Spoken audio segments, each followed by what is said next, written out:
People, deluded, I'm back again. Now, Arsenal fans are very special. I love my fan base, yeah, but in true Arsenal fashion, I'm not saying Ljungberg is going to go and be our Pep Guardiola. I'm not saying he isn't going to do bad. I mean, from an Arsenal perspective, I hope he does well. But, and if this camera is even positioned correctly with my big head. But in true Arsenal fashion, people are getting onto him for bringing on Saka ahead of Pepe. People are calling for his head. People have their question marks over his thinking and whatnot. Now, I'm not talking about those who, again, it doesn't matter if it's a manager's first or last game. There's a majority of Arsenal fans. Listen, the result is where it is. We've had poor form. There were a couple of positives, definitely more positive than shown under Emery to take. The negatives still remain, specifically how we defend and our approach to defending. Remains to be seen if Ljungberg is the man to change that. Remains to be seen if that can be changed long-term, people. To put it nicely, how we defend as a team and how our back five is, regardless of all four, whoever is there, is terrible. Leno isn't perfect. I actually have question marks over Leno, but he's saving our bacon time and time again. And if your keeper is your best player, or your keeper and your striker are the ones bailing it out, that's the top half and the bottom half, what's going on with your spine? There were some positives. Guendouzi playing the ball forward, the whole team playing the ball forward, fullbacks actually going forward and doing more than just early crosses. Still question marks, positive question marks, or just constructive criticism for me would be, again, listen, I do believe two strikers. Aubameyang and Lacazette play every day of the week for me, but you lot know me, sometimes only one striker should play. When there's games where there might not be bare space, then you should go with Lacazette. When there's games like today where you don't really need, you got the team there to really do the build-up thing. We just need someone to hit our striker. It's for Aubameyang, and Aubameyang is scoring goals, really. And when Lacazette, it's harsh, because what? Didn't our last game Lacazette scored a brace, people? I could be wrong, I could be guessing, so I can't really say it, but excluding that game, I think Lacazette's been pretty poor since he's come back from his injury. And there's not really much of a case for Lacazette starting at the expense of Aubameyang being shoehorned out wide. Granted, Aubameyang still prevailed today and scored 2 goals. Lacazette missed a sitter and whatnot. Many people, I don't get it, because I do think you can't praise football fans. Listen, I would have started Pepe today regardless of his form. Listen, he would have come on before he came on. But fans have to have some balance. You can't cool. Some fans were saying Pepe's dead, Emery don't this, not that, why is he playing this and that, that and this. You can't do all of that and then cry that Saka's been ahead of him, people. Do you get what's been put on ahead of him? For what it's worth, I believe Pepe should have come on from like I said, long time, even before Saka. Because Saka's a young player and people are even turning on him now. Saka's going to have good games, he's going to have terrible games. The same, if you was praising him to high heavens and up his backside after that terrific performance against Old Trafford against United, you've got to count him up live today. He came off the field, off the bench. These young players have to learn to come off the bench and affect the game. I'm not excusing him because he hasn't looked that good since he's come back from his own little layoff, people. Pepe probably should have come on, but he didn't draw for him, innit? He didn't draw for him. Listen, people, I don't know how Joe Willock stayed on as long as he did, and Lacazette. There's many decisions from Ljungberg, but allow it, people. Now, one thing I will be on to Ljungberg about, maybe not so much this game, and for me it will decide whether he's the man long term for as good as he makes us play, because we did start to play forward a bit more and press a bit better today, despite the terrible 2 goals we conceded, and as poor as the defence is, go and look at the build up to both goals. Is he the man to coach us defensively, people? Is he the man to improve us defensively? Because I know a lot of people saying he's only had I just said it myself, he's only had a couple of hours or a day to coach these boys, and they're not, whatever he wants to do could be the same or completely different from Emery. Pardon me. So you can't expect too much fireworks in that short of a period. But I flipped that on my, because that was my initial logic, people, and then I flipped it on its head and I said, all right, cool, I hear that, DG, but think about it this way, yeah. It's not like Ljungberg is coming from a next club and jumping into this thing now, you know. When you deep it, he's been on the sidelines with Emery. He's directly seeing that training, what's going right, what's going wrong, and more so than us, because we don't necessarily see the build-up, the training, the game plans that we've worked on all week or did on the Emery, and then it went down the toilet on the weekend. Do you get it? Or what we're doing wrong all week. So surely he should. Sometimes when you're in that bubble, you can't necessarily, and mainly for managers, you can't really see what's going wrong. But if we flip it on his head and he's in that environment and he's first-hand knowing, like, all right, cool, this guy should be playing, that guy shouldn't be playing, blah, blah, blah, do you get it? Should we really, I'm not saying not have patience, but he should really look to identify it. Now, today he died on his sword. There wasn't much. He went with Chambers at right back. Chambers, we know, will give you 100% effort, but we know in the final third, his skill set is not there. And like you saw, when he gets up there, he's not the quickest to get back, and you see the gaps, and they was exploiting that flank. When Maitland-Niles is there, gives you a bit more sauce in the attacking third, but it isn't switched on as much as Chambers. So it's pick your poison sort of thing. As well as I believe, I mean, not even I believe, a blind man could see we need to sign a centre half. On top of Saliba, a centre half has to arrive in this club. Like, even in January, a centre half of some stature, whether it's a big profile or not, a centre half better than what we has to arrive. For me, we need a midfielder. In my head, we go for someone 6 foot, butch. Him and Torreira, if Torreira wants to stay. You've got little man that's on this tigerish thing, short man syndrome. You've got the big Don there as well. And dynamic ball carrying sort of thing. Do you get what I'm saying? Because we ain't got many ball carriers. We don't have much presence. And regardless of size or stature, I think we miss out because we ain't got athletic man like that. Torreira can get about, but he's not that athletic. Guendouzi's a bit more poetry in motion, technical, Wenger sort of midfielder is the only way I can describe it. Xhaka is competent, to put it nicely. Xhaka is, Did you know what Xhaka reminds me of? Xhaka reminds me of when I was in school. Well, I finished from 06 to 2011, and we used to do our nonsense, and we all used to terrorise shops, and policemen used to chase you, and you're breezing them, like, you're looking back, and you see what I'm saying? That's what Xhaka reminds me of, and reminded me of today, people.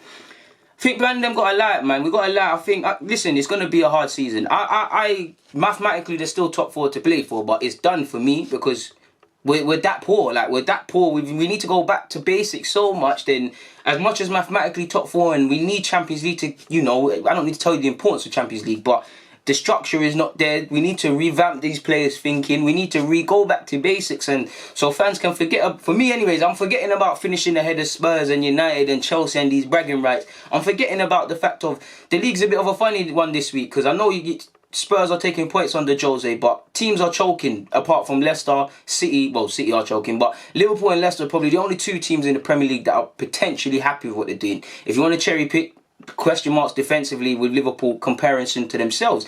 So with that, there's a carrot to get top 4, but I'm not even thinking about that. I'm thinking about, listen, for me, I can't get behind none of that until we have a structure defensively, because we concede a high amount of chances, but I call them myself low quality chances because we're inventing these errors. People are not looking over their shoulders, and it's like today you're seeing Luiz and Mustafi. They're like, someone's there. Like, brother, what's going on? Your fullbacks are not there. Midfielders are taking too long to run back. That's what Ljungberg's got to get back to. He's got to change the thinking, man. It obviously, the technical level, the damn right quality of your players makes the difference, but we need to introduce a system. Many people talking about style of play and things like that. Stop attributing the style of play to just attacking quality. Style of play is how we defend, how we attack. I saw someone comment in my comments, I don't want a style of play, I just want results. I get that. I get that, but you haven't got the experienced street smart players. If you have a style of play and it works, then results come in tandem. It doesn't have to be attacking, but we've got to go to the structure. And I think today Ljungberg learned how poorly our defence is, but truly how poorly our midfield is, really and truly. Like, we've got a lot of passengers throughout the team, and I think it says a lot when, no disrespect to Kolasinac, but for me, I can tell me I'm lying, people, out of all of them defenders, potentially on the pitch, give or take him and Aubameyang, a couple others, in terms of creating chances, I think Ozil did alright. Kolasinac probably the best player on the field today, and I'm one of the first. I'm not the biggest Kolasinac fan, you lot know this. I'm one of the first to get onto him, but he looked decent today, do you get what I'm saying? And if he's saying that, it is what it is. I like that Ljungberg said to these players, yo, listen, it's a clean slate, whatever you had under Emery can earn places. I guess to a degree, we can't do much wrong than test. I wouldn't play Mustafi, but everybody's terrible in it. You can't do much wrong. Everybody's equally as terrible in that defence. Mustafi, I guess, I don't agree with it, but I guess on the face of the games he's been allowed to play this season, he's taken advantage of them. Do you get what I'm saying, people? He's done alright. The only game that he's played poorly, and for me sums up Mustafi when he's needed and the games, is when we played Liverpool's kids. You saw the mistakes. These things will happen. And I know Mavropanos is going through his own thing in terms of rehabilitation. He's had his own injuries and whatnot. And I'm not saying Ljungberg doesn't rate him just because he didn't have him in a matchday squad of any capacity today. Socrates was on the bench. But you have to wonder, if all of these defenders are terrible, whether Mavropanos is ready or not, how bad can he be, or how off the ball is he, people? Do you get what I'm saying? Because you look at our academy, there's probably not a centre-half that I can convincingly say would do... to be fair, they wouldn't do much better. They wouldn't do much worse, to be fair. But there's not really a standout quality centre-half. I mean, Harry Clark, for me, we're going off topic, but at 23's level, it looked like it would be tough for him to get games with Medley and Mavropanos playing and all them other people behind the scenes. He's done all right. Do I think he's able to step up into the first team and make a difference? With the way the first team's playing, potentially yes. But in my heart, no. I don't think Medley's a good defender. I'm being honest, people. I like him. He's a ball player. I don't think he thinks defensive first, and he will learn some harsh lessons in this thing. I don't think he's ready. Ballard's more of my defender, but I can't honestly say I think Ballard's there. Do you get it, people? So I'm looking at the young G's. I'm not really seeing anyone, and I'm thinking if the season's a write-off and whatever, you might as well just drop Mavropanos, because I don't think Mavropanos is going to be amazing in comparison, because what comes to mind is that sending off against Leicester, the free kick which led to Mustafi making an error for Benteke's goal last season against Palace at home. You know what I'm saying? Obviously he played well against United, and for me he's looked good at 23's level, but how bad can he be if Mustafi's getting chances ahead of him? I like Holding. Holding's my guy. I play Holding. For me, you play the one centre-half that will play football this season is Holding, but Holding's been terrible. Chambers does his thing, but he's a squad player at best. The experienced centre-halves, ironically, are worse than the younger sort of centre-halves in our team. So it's almost pick your poison. I mean, Luiz is Luiz. When you pick Luiz, you get someone that's a bit better on the ball, but he's unable to look over his shoulders, incredibly blinkered and prone to errors. Mustafi is just Mustafi. Socrates is just not of the level required. Probably the most defensive defender of all of them, but if he's not playing on the right-hand side of that defence, he looks calam, and he just doesn't look up to the pace of it. The club, surely, man, like, listen, in the same way the club went and got Guendouzi and Martinelli weren't necessarily known, you can grab, whether it's a young centre-half or an experienced, can go grab one, people. You can grab centre-half. It must go better than the names that we always get linked with. Don't get me wrong, I would love Upamecano and Deco, all of these, you know, all these sick Frenchmen about, or experienced ones. I'd love all of that. But listen, surely, I believe, surely can go and find a right back and a centre half. The scouting team have Scout 7, all these software. Surely can go find centre half playing in Belgium's 2nd division or in France's 1st division, or you know when we used to get them players from Africa and Ivory Coast. Surely can find a competent centre half. Like, surely they don't have to be. I'm sure you can find one for 2 million. Like, listen, I get football is about money, but listen, I'm looking at our defence, people, and I'm like, boy, like, surely, like, what are going for this now, like. I do think it's a system thing, because it doesn't matter who. Van Dijk can go in this defence. Our approach to defending is rubbish. Van Dijk will get pulled apart. His quality would show, but it get pulled apart. It'd be like Koscielny a couple of years ago, people. Remember when we lose 10-2 to Bayern Munich, but rather than our team being good and Koscielny standing out, he's looking good because he's playing well and he's putting out fires, but it's because we are so calam. He looks like the only one in the trenches going down fighting. That's what would happen to Van Dijk. So we've got to change how we defend, but no way around it. We need better defenders, and we've got to change the way we think as a team, because tactically, the way our approach to breaking down teams or stopping teams building momentum is going to cost us. Look at the build-up to both of the goals we conceded. Are they any different to any of the goals we conceded? People are caught flat-footed. People are not looking over shoulders. I don't even think Ljungberg. I think a lot of these players, they're stuck in their ways. They're thinking bad, and it's up to Ljungberg to change how they think. But I don't even think he can do that, people. They just so calam. Like, some of these players are gone. The most he might as well do is just run the young G's, run the Sakas, run the Pepes.